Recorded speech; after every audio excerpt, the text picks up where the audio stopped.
બાપજીના દર્શન કરતો મને જે ભાવ થતો કે ભાગવતજીમાં શ્રીમદ ભાગવત મહાપુરાણમાં સંતોના લક્ષણ બતાવ્યા છે.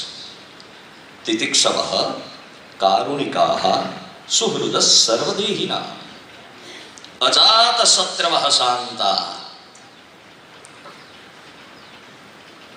સંત કેવા હોય?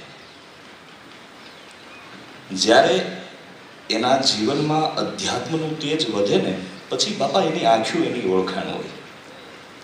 એના માટે કોઈ એનો પરિચય ન હોય તો એની આંખો તમે આમ જુઓ ને, સહજ નિર્દોષ, સહજતા, સરળતા અને સહૃદયતાની ત્રિવેણી એટલે પ્રમુખ સ્વામીજી મહારાજ. સહજતા મેં એમના ઘણા વિડીયો જોયા છે. સ્વામીજી ઘણા વિડીયોમાં બાળકો સાથે બાળ સહજ, યુવાનો સાથે એની ચર્ચાઓ, અને વૃદ્ધો હોય તો ત્યાં એ પ્રકારની વાતો થતી હોય અને આનંદ હોય. બસ બાળ સહજ એનું હાસ્ય ખેંચે. સહજતા, પેલું તો સરળતા. આ દુનિયામાં સૌથી અઘરું કામ સરળ થવું છે, સૌથી અઘરું કામ. તો સરળતા, સહજતા અને સહૃદયતા આ ત્રિવેણી જેની અંદર હતી એવા પરમ પૂજ્ય પ્રમુખ સ્વામી